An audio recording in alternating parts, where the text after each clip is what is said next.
So it's Friday, Jummah Mubarak. My second upper body day of the week. So at the moment I'm doing upper on a Monday, lower on a Wednesday, upper on a Friday. My upper body workout consists of 2 exercises for chest, 2 exercises for back, superset for shoulders, superset for arms. Now the goal with this session during Ramadan is to just maintain my muscle tissue by stimulating it. You don't want to annihilate it, so there's not going to be any intensifiers like drop sets, giant sets, none of that stuff, just enough to stimulate the muscle. So I can hold on to my muscle tissue in a month where you're going to be very calorie deprived. So this is the second upper body of the week. Cool.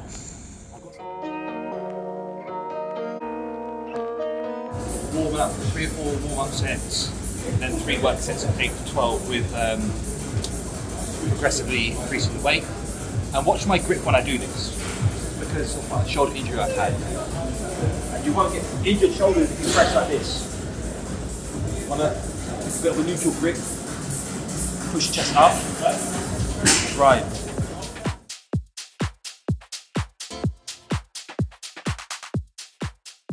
If you want to save your chest, if you want to save your shoulders, take that grip. It takes all the pressure off the shoulders and straight off the chest. Every exercise is going to be warm up, then 8 to 12 reps, just short of failure, because I'm not trying to annihilate my muscle, just stimulate it. Because this isn't the time of month to do that. You can't sleep and eat the way you need to eat to recover the muscle. Right. So no intensifiers. How's your strength feeling when you're fasting? Strength actually feels good, because the key is hydration. When I do open my fast, I'm having a lot of electrolytes, drinking about 3 or 4 litres of water between iftar and suhoor. So from 6:30 in the evening till 5 a.m. in the morning I'm drinking. So as long as you're hydrated, your muscle will always properly function. It just doesn't have the endurance. That's why I'm not doing drop sets. I'm not doing like rest pause sets. Nothing that intensifies the exercise, because my muscle hasn't got that ability to go that distance. Right. Strength feels good though. Okay. It's good. Let me.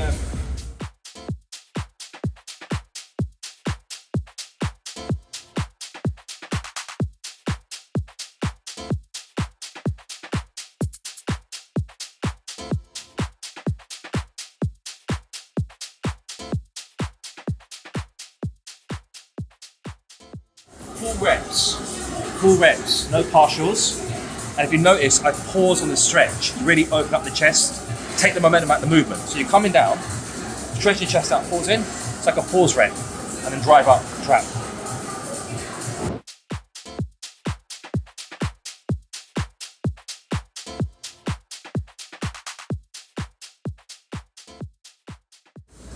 So, as the weight's getting heavier, I'm doing less reps. Right. So the reason for that is I don't want to exhaust my energy on my warm-up sets. The warm-up sets is literally to get the muscle fire in. You want to get the mind-muscle connection.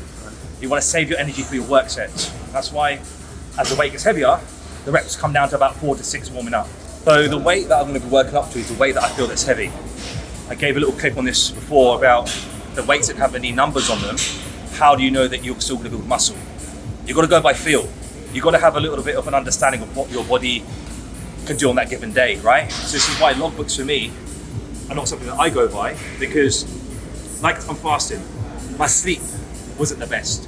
I might not be as hydrated. So if I come in here and just focus on a number, I'm going to end up injured. So how much I press for my work sets, which I want to hit a weight which is heavy enough to get around about 8 to 12, 8 being the lowest, 12 being the highest. So if I hit 12 reps, I'm going to go heavier. If I struggle to get 8 reps, I'm going to keep the weight the same. But that weight could be anything. As long as I hit it hard, that's all that matters. Because you've got to, I'm not a professional athlete. I'm not doing recoveries every day. I'm not just sleeping and eating. I'm trying to perform. I've got other things that I do. Sometimes sleep sucks. So I'm just going to go with what feels challenging for my body within that rep range.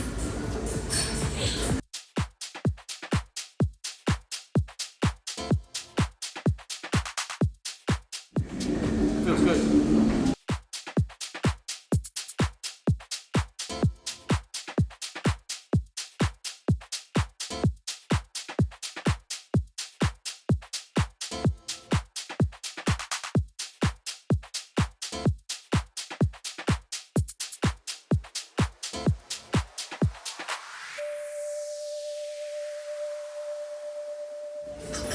So that 28 was my first work set. I felt quite challenging. I managed to get 10 reps. I think by 12 reps I wouldn't be able to go anymore. So I'm going up in weight, and I assume when I got up to 30, I'll probably do 30 for my second set and 30 for my third set. Mm-hmm. And with this exercise today, just to point out, it's a low incline bench, right? So my first upper body workout, I done higher incline. So when I do 2 upper sessions a week, I'm hitting the same muscle twice, but I'm doing different exercises to work different parts of the muscle. So 2 different exercises for chest today compared to, on Monday it was like a high incline dumbbell press. Yeah. And I think it was cable flies. Today will be like a low incline press and pec deck flies, or maybe a different variation of cable fly. Do you ever do flat bench? Can't with my shoulders. Oh. Flat benching, especially free weight, is where you see most of injuries happen. Dumbbells are actually fantastic for stabilizing muscles, because you've got better range of motion. Yeah. You can go deeper, you can change the angle. On a flat bench, it's kind of like just one angle. And that's where you get a lot of shoulder injuries, right? So for me, and pec injuries, dumbbells and machines, where you can actually control the weight and adjust the grip slightly to suit your body and mechanics of your body. And think about it, yeah? On a bench press, once the bar touches your chest, you can't get a deeper stretch. Yeah. So with a dumbbell, you get a really deep stretch. Because a lot of the muscle growth happens on that stretch part of the movement as well.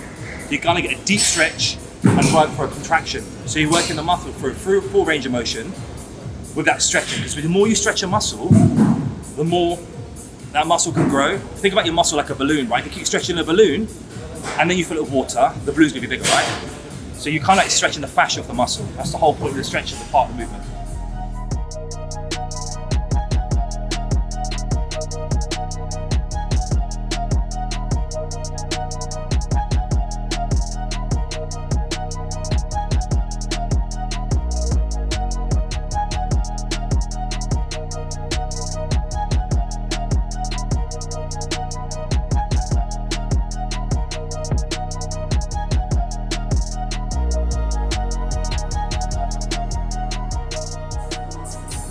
So probably gonna stay at the 30 kilos. I've got a good 10 reps for that.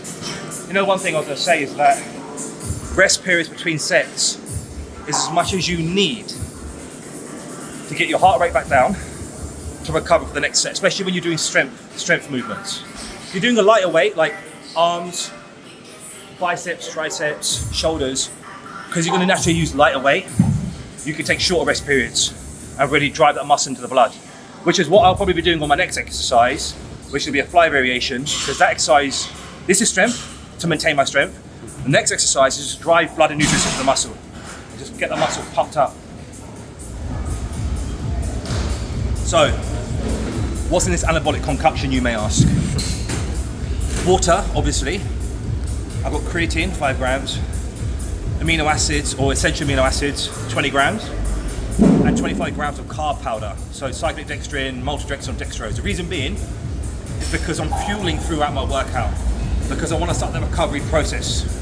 I'm training, I'm depleting glucose through training, so I want to restore that as soon as I can, especially during a fasting period where I've been going all day without food and water, and I'm kind of like training after my first feeding. So I need to get those nutrients in. Another 8 to 10. Nice and controlled.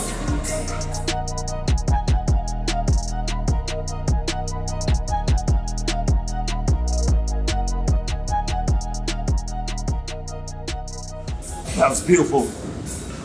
Feels good. So you mentioned that you have a shoulder injury. Yeah. What happened? Shoulder injury happened 2 years ago. I transitioned from bodybuilding. I'm like an idiot. I started doing all these functional movements, like CrossFit movements, and I had a partial tear in my rear delt, which is actually scanned through an MRI. And it's where the tendon is thickened and is rubbed against the bone. But when you're bodybuilding, you're not actually creating a functional body. You're building a body for aesthetics. Functional movement, where you're doing like kettlebell swings, muscle ups and stuff. My body wasn't used to that. I jumped straight into it. It took about a year of rehab. I still could train, but like I've had to adjust my way of training. Yeah, yeah. So none of this free weight barbell, incline presses, flat bench presses, dumbbells, cables, machine, things where I can control the tempo. I don't need a spotter, and I can adjust my body to just make sure I'm really feeling on the pen. Because no one can really tell you how to do an exercise because everybody's body mechanics different, right? Yeah, yeah. So what you want to do is when you're doing exercise, for example, like your chest, the whole point is to feel it on the chest. So I bring your arm down a little bit, keep your grips not neutral, but just at like a 45-degree angle. Really takes the pressure off the shoulders. And when Basically, what you just did, right? Yeah, what I just did, and the person that actually taught me that was John Meadows. In fact, John Meadows, when I look at the training that we're doing at the time, everything that I'm doing now, where I've had to like avoid injuries, is what he said. So controlling the eccentrics, you know, having a good strong contraction, stretching on the movement to really open up blood flow, open up the muscle, is all what he said. But when I was young, I was a bit naive and I thought I just knew it all. So some of the things that he said to me in his training plan, I didn't particularly follow, which I wish I did. Well, I was lucky to get on this because the gym's quite busy. So if I couldn't get on this, what I would have done is went to a back exercise and came back to my chest. But sometimes you've got to improvise. Even if your piece of plan says, do this as your next exercise, use your mind. Like, the whole point is training, right? So I would have had to just do back exercise. My body's not going to be like, oh my God, you didn't do flies next, you're not put your chest up with a grow. It's going to be like, you know what, you're training my back now, let's put some blood into that back. Right, just, let me see if I can grip.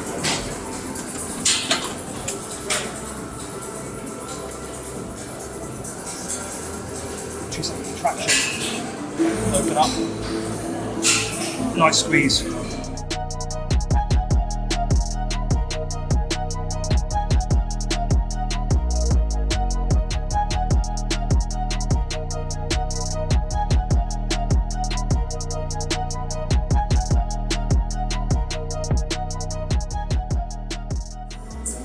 Eight to 12, not too heavy. This isn't about heavy, it's about blood, volumizing the muscle. Simply this, man. Once you've warmed your body up, you don't want to spend too much time doing too many warm-up sets because you'll start to fatigue yourself before the sets that matter. So 8 to 12 on this, and the weight that I use is literally what feels hard on that day. Today might not be as strong as a day when I'm fueled up, I'm not fasting, I've got better sleep, and I'll have a better performance. But today this feels what feels good on the day, right?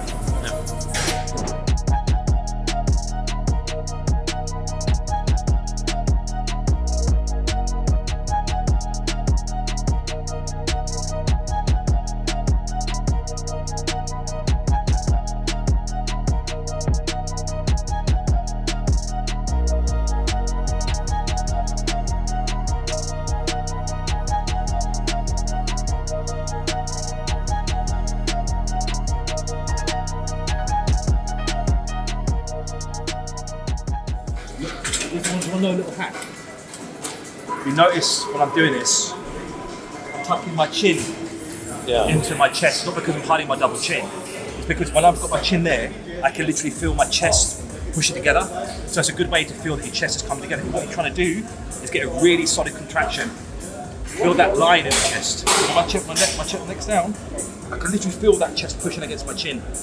Little secret. This is my last work set, 8 to 12. I've gone up in weight every set because I feel like I can. And then what I'm gonna do after I do this set, I'm gonna drop the weight down a little bit and just do some partials on the stretch position just to really feel the blood, the muscle blood. So I said to everyone to do intensifiers. This is not technical intensifiers, just driving blood because my chest will be finished after this. Yeah.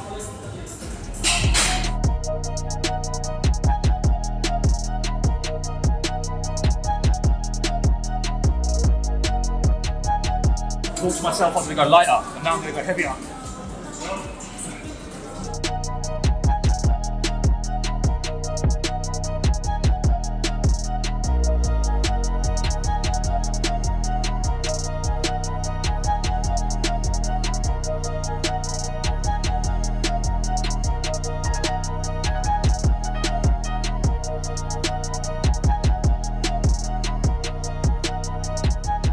Right here. Straight into your partials. I'll drop the weight down a bit because I'm training on a stretch position, so I'm more susceptible for an injury if I load it too heavy. Literally stretch out.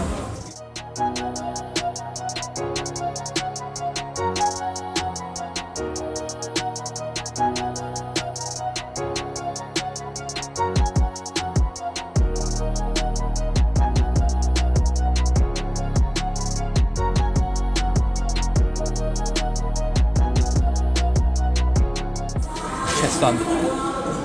Next exercise, back. Again, first back exercise, so I need to make sure it's warmed up. Start off with a light weight. Get you some range of motion.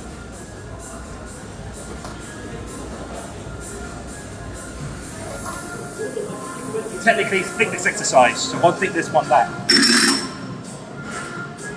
So see this machine? Yeah. You're supposed to sit down. I find it pulls on my shoulders and my chest too much.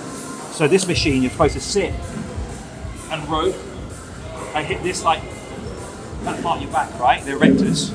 But I find if I stand up, I get a better contraction, a better stretch, and I feel it more. So like this is how I do it.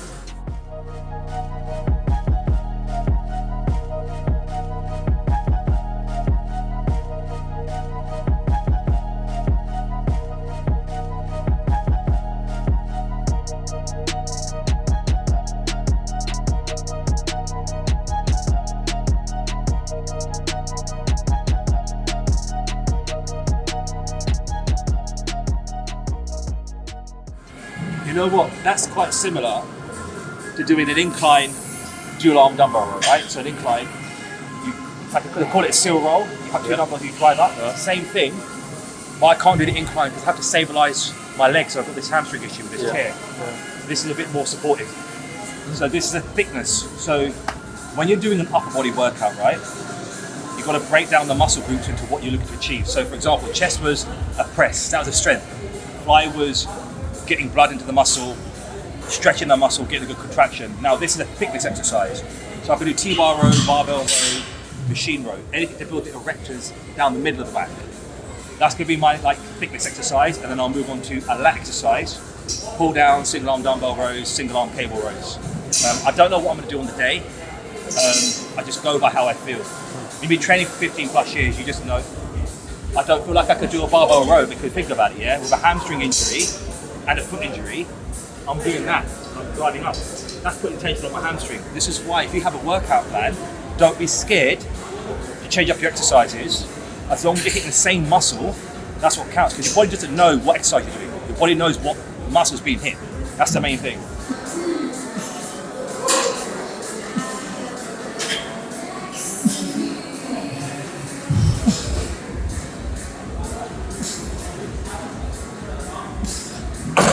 Still warm-ups.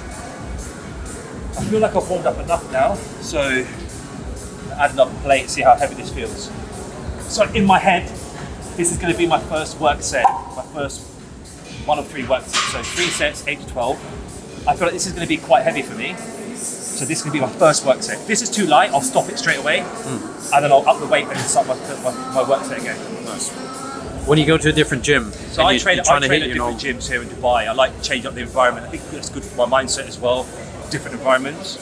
So this piece of equipment, you get the similar equipment in another gym. And I might not be able to lift this heavy. So technically, if I went from this gym to another gym next week, and I get less weight, does that mean I haven't progressed? Doesn't mean that. It means that if I'm training this exercise today and this feels heavy, and I go to another gym and I get less, I'm still training hard, I'm still going to stimulate muscle tissue because seating position is different, handle position is different, environment's different. So as long as you train hard, I think people misunderstand now because everything's numbers, and it can be quite demotivating. You know, one week you're doing 40 kilo other side, the next week you're doing 35 kilo. But you've got to tell yourself at the end of the session, do you know what? I actually fucking pushed myself as hard as I possibly could. Listen to your body.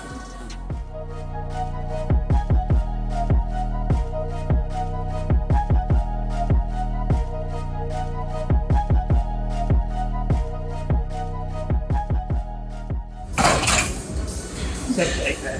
That felt quite heavy, man. So I'm going to stick at that. If I have to drop the weight a little bit, keep my reps on the higher range, I will.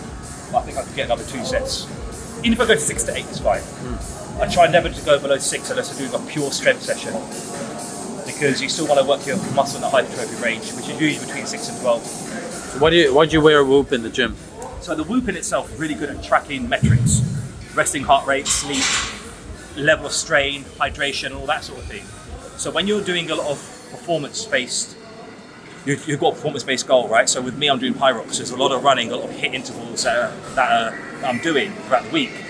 Training in itself, strength training for me is kind of like a rest day. It doesn't mean I train weak or I train lighter.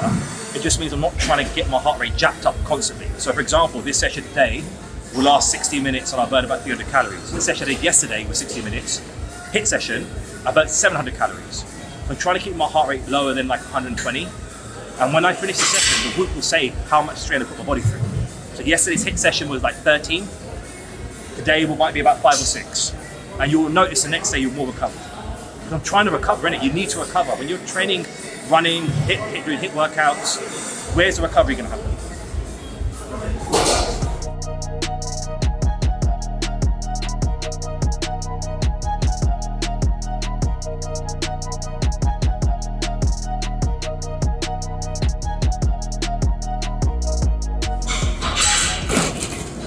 That's 3 sets. I think I got like 6 to 10. A little bit less reps on what I wanted, but I felt hard. I thought that my hamstring would take longer to recover than my ankle. So I've got soft tissue damage on my ankle and a tear in my hamstring. But the BPC and the TV500 has healed that so quick. So my hamstring's actually fine. It's my ankle, which is taking so long to recover. If you think about it, I can't come off my ankle. The pressure's always on it when I'm walking, so it's a bit of a pain in the arse. Right, so what are we doing now? We're doing lat exercise, and I'm doing single arm seated cable row. Right. Really stretch, contraction, drive into your lats. How many reps are you going for? This is going to be 10 to 12, so slightly higher, because it's more of an isolation exercise, it's not a compound. Drive your lat in, hold.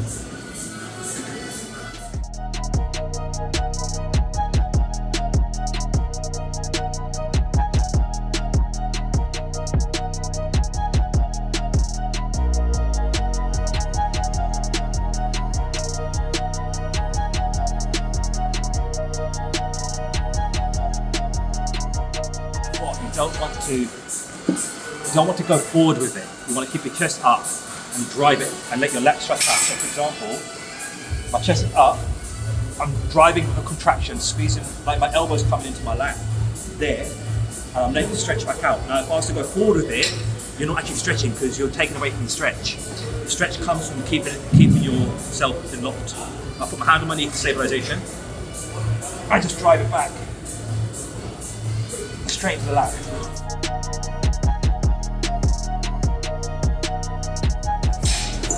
So good. Fucking really.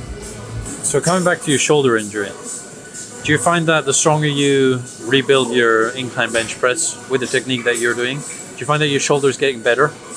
My shoulder's getting a lot better. Because I'm still, the thing is when you do an exercise, right, you can't take out other muscles. They're always going to have a level of activation. It's like this, right? When I'm training chest, you're still going to use some tricep. You're still going to activate some of the shoulder. So because I'm able to press stronger from my chest, I'm still taking pressure from the shoulder, but the shoulder's still working. So I'm finding my shoulder strength is becoming stronger. I'm getting stronger in my shoulders, but also my range of motion is coming back. So over time, you get that full range of motion. Because what happens is when you lack range of motion and you load it, that is when you get tendon issues.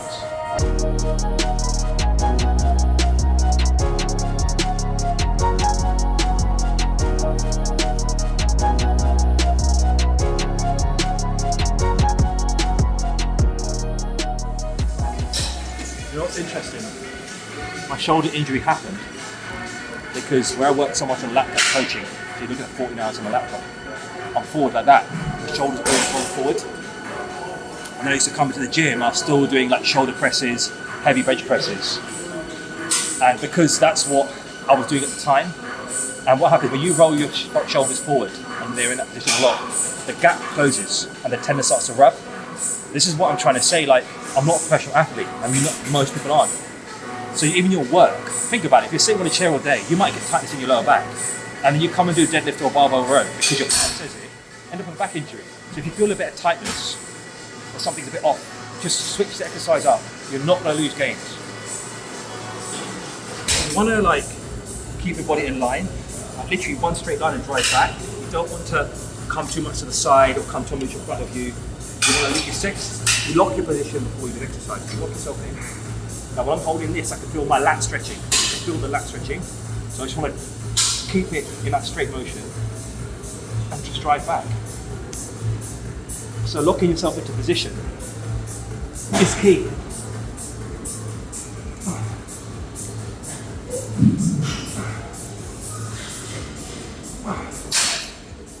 Lock yourself in and then drive. So when I'm locking myself in, what I'm doing when I'm locking myself in is I'm letting my lat stretch. I can feel my lat. And I'm just going to keep that stretch, drive in, come back up.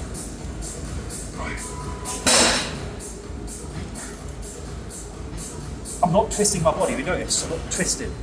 I'm just keeping it locked in. Because I'll show you in a minute, right? If I was to do this, right? Do it like that. The whole point of this, right, is you want to stretch and drive in and contract. Now, I'm turning with it. I'm not getting that contraction because I'm taking like, how do I explain it? Like, this is driving in and that's as far as I can go. If I start doing that, I'm taking away from that contraction. That's why when you want to stretch, when you stretch, right, think about it from a pull-up bar. You just hang. You just let your lat stretch. So when I'm stretching, I'm letting my lat stretch. If I go forward, it stops that stretch. It's like that stretching, that isn't. This here is contracting, that isn't. So fix your position and then move on that position. When I grip like this, you tend to use more of your bicep. You want to like literally, you're doing like a single arm dumbbell row, just on a cable machine. You want it to keep a neutral grip. Don't do this. Forearm, put pressure on the bicep.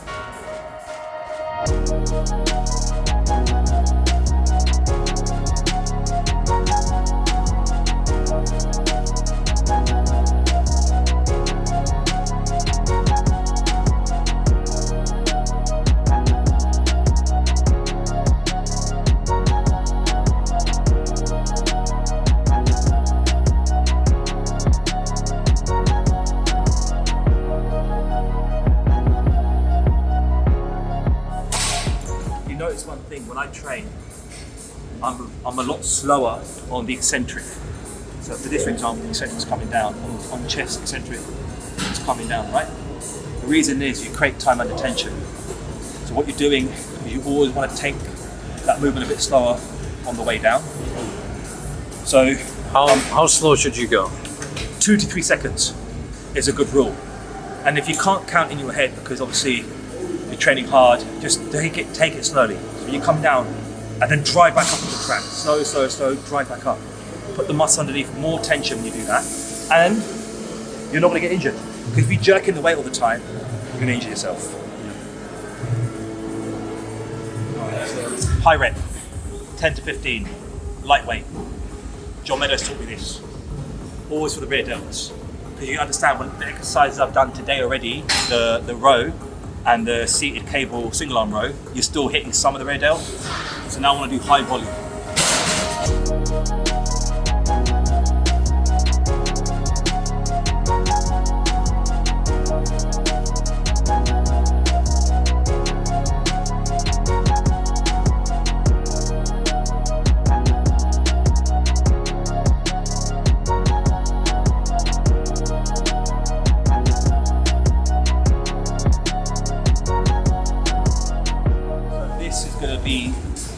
Actually, I tell a lie, it'll be 8 to 12, but then I'll do a drop set. Smaller muscle group recovers a lot quicker. One thing you want to do with the rear delts, what I find works really well, is hold that contraction. Because think about it, the muscle's getting activated. If you're just doing this, that's not getting activated as much as you want. So if you do this, you hold it, you're putting that time under tension. So imagine if you hold it for 1 or 2 seconds, and you do that over 10 reps, that's 20 seconds So on the delt. literally just pause it. Pause, absolutely pause. Because even your side delts, bro. Like think about side delts, right? People go like this, yeah. Yeah. Well, the delt starts to work up there, right? So if you're just doing that, that's not even a half a second. So when you do your side delts, you want to come up, hold it, come down, hold it. That contraction is what stimulates that muscle. Let's go.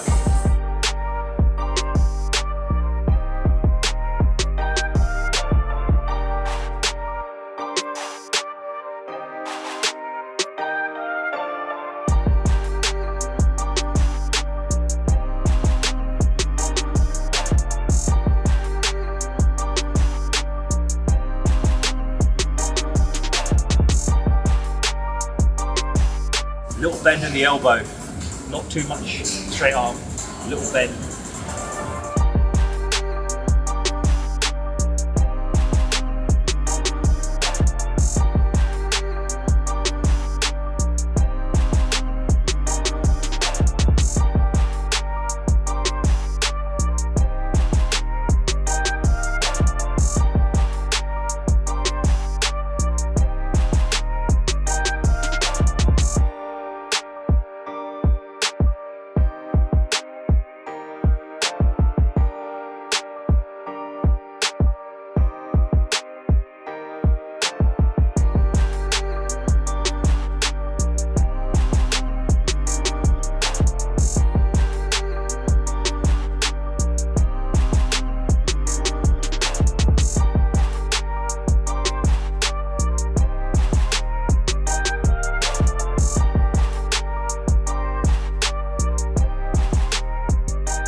Partials are great at the end of your exercise, just to get that last bit of stimulus when you can't do a full meadows.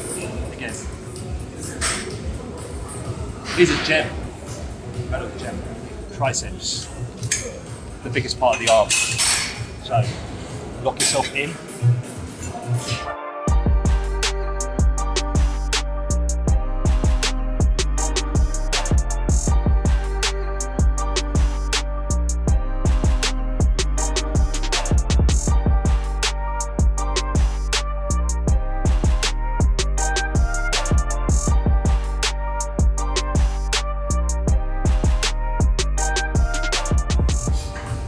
This is just going to be working my way up until I can't get 8 to 12 reps and then just go straight with it. I think a mistake people make with triceps is they come up. So if you look at this, right, I'm locking my elbows in, they're just pushing the tricep. People like come up and you stimulate the tricep, you want to get locked in. So with every exercise you do, you want to lock your position. Locked position, feel my tricep stretch a little bit. Want to push, keep the elbows locked in. Just going 8 to 10 reps every time. Constant movement, no pausing. Up, down, up, down.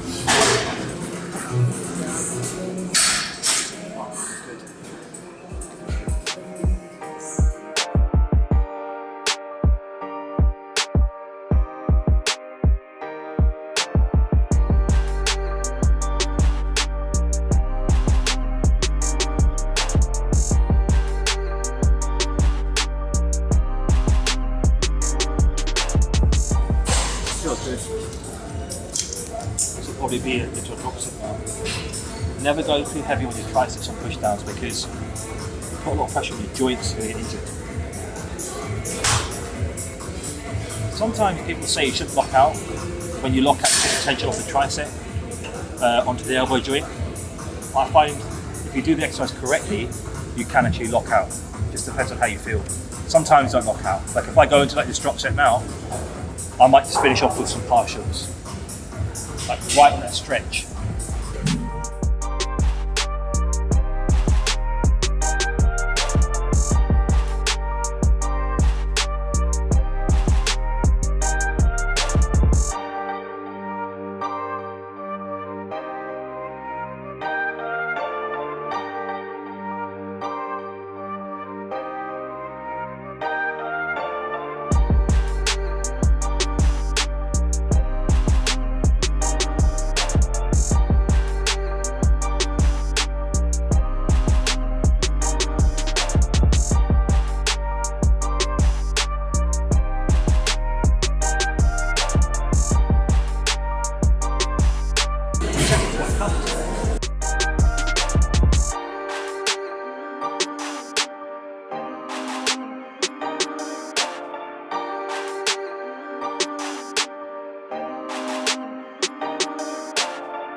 Superset.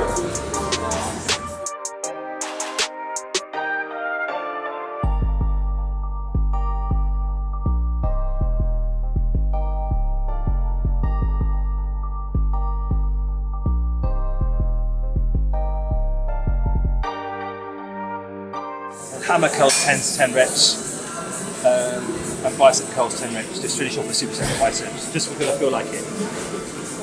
Nothing special behind it, it just feels good. Yeah. A bit lighter weight, supersetting. Nice.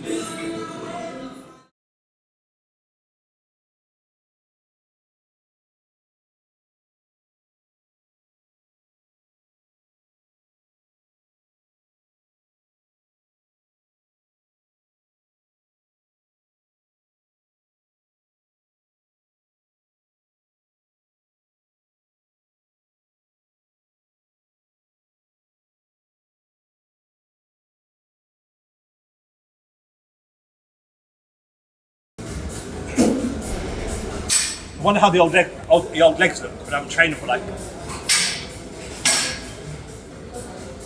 Bruh. I haven't trained my legs for 2 months. Not too bad. Hamstring. You see that? Right over there.